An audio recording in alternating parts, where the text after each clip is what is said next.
আসসালামু আলাইকুম। আশা করি সবাই ভালো আছেন, সুস্থ আছেন। আসলে আজকের এই ভিডিওটি দেওয়ার প্রধান বিষয়বস্তু হচ্ছে যে কি কারণে যে আমরা যারা কেস বার্ড পালি, আমরা যারা পাখি পালি, তাদের পাখিগুলো কি কারণে এত বেশি রোগবালাইয়ের সম্মুখীন হয় এবং কি করলে সেই রোগবালাই থেকে আমরা মুক্তি পেতে পারি, সেই সম্পর্কে সংক্ষিপ্ত আলোচনা করব। ইনশাল্লাহ আপনাদের আমাদের পাশে থাকবেন।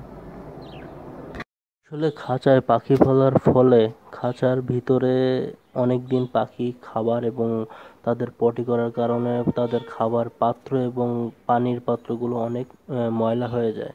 সেইখান থেকে নানা ধরনের ভাইরাস সৃষ্টি হয়, যার কারণে সেই ভাইরাস পাখিদের আক্রমণ করে এবং পাখি অসুস্থ হয়ে যায়।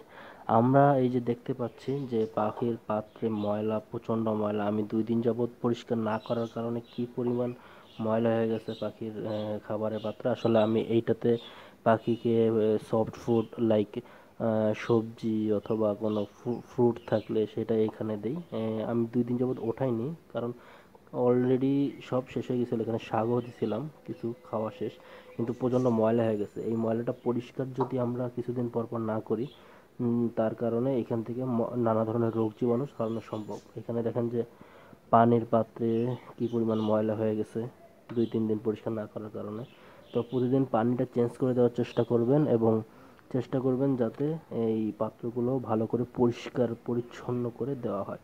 কারণ হচ্ছে এই পরিষ্কার পরিচ্ছন্ন করার ফলে আপনাদের পাখিদের যে ধরনের মেডিসিন দেওয়া হয় তার প্রায় 80% কমে যাবে। মোটামুটি ওষুধপত্র দেওয়ার কোনো দরকারই পড়বে না যদি পাখির খাঁচা এবং পাখি পরিষ্কার রাখা হয়। তো চলুন দেখে যাক কীভাবে পরিষ্কার করা যায় এবং সঠিক নিয়মে পরিষ্কার করলে খাবার পাত্রে ময়লা এবং জীবাণু ধ্বংস করা সম্ভব। জি, চলুন দেখা যাক। চলে আসছি পরিষ্কার করার জন্য। তো পাত্রগুলোর অবস্থা আবার একটু দেখায় দিই।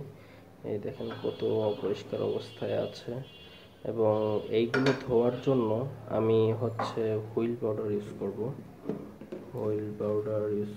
এখানে হুইল পাউডার আছে এবং আপনারা অবশ্যই পরিষ্কার করার সময় হুইল পাউডার যদি ইউজ করেন তাহলে ভালো হয়। কারণ হচ্ছে যে জীবাণু ধ্বংস করে এবং ময়লাটা ভালো করে পরিষ্কার হয়, কিন্তু যাতে হুইল পাউডার গুঁড়া ওই পাত্রে না থাকে, একটু ভালো করে পরিষ্কার করতে হবে। সপ্তাহে একবার পরিষ্কার করলে হয় হুইল পাউডার দিয়ে। আর আদারওয়াইজ যদি আপনারা এমনি পরিষ্কার করেন, পানি দিয়ে ঘষে ঘষে পরিষ্কার করেন। এখানে নিচে একটু ময়লা জমে গেছে, আমি পাত্র অবস্থা দেখাই দিলাম। আমি পরিষ্কার করে আবার আসতেছি। তো আবারও চলে আসলাম পাত্রগুলো পরিষ্কার করে। আপনারা দেখতেই পারতেছেন যে পাত্রগুলো কত সুন্দর পরিষ্কার হয়েছে। আপনারা নিজেই দেখে নেন কত সুন্দর পাত্রগুলো পরিষ্কার হয়ে গেছে। খুব সুন্দর করে পরিষ্কার করা হয়েছে পাত্রগুলো। এবং পানির পাত্রগুলো অবশ্যই একদম ঝকঝকা ফকফকা, একদম নতুন পাত্রের মতো দেখাচ্ছে। সুন্দর করে, হালকা একটু ময়লা আছে তারপরও পরিষ্কার, একদম যথেষ্ট পরিষ্কার করছি। আর একটু ভালো করে পরিষ্কার করলে ভালো হয়। তো আজকের মতো ভালো থাকেন, খুশি থাকেন, আপনাদের পাখিগুলো টেক কেয়ার করেন। ও আচ্ছা, আরেকটা জিনিস যেটা হচ্ছে যে আমি কি পানি দেই, আমি নর্মাল কলের পানি দেই না। আমি এইখানে যেটা হচ্ছে যে খাওয়ার পানি, আমরা যে পানিটা খাই, যে পানিটা আমরা খাওয়ার জন্য ইউজ করি, ফুটানো পানি, সেই পানিটাই অ্যাকচুয়ালি আমি ব্যবহার করি। পানি ফুটিয়ে পানি ঠান্ডা করার পরে দেন পাখিকে খাইতে দিই।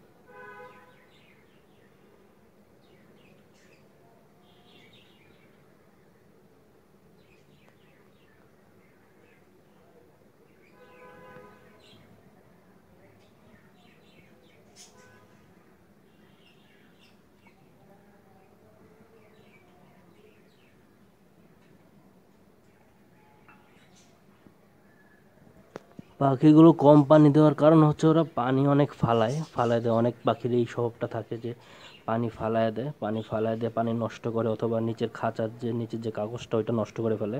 তো কম পানি দিই যাতে এরা এর ভিতরে যখন তখন গোসল না করতে পারে এবং পানিটা যাতে তারা অপরিষ্কার না করতে পারে তার জন্য।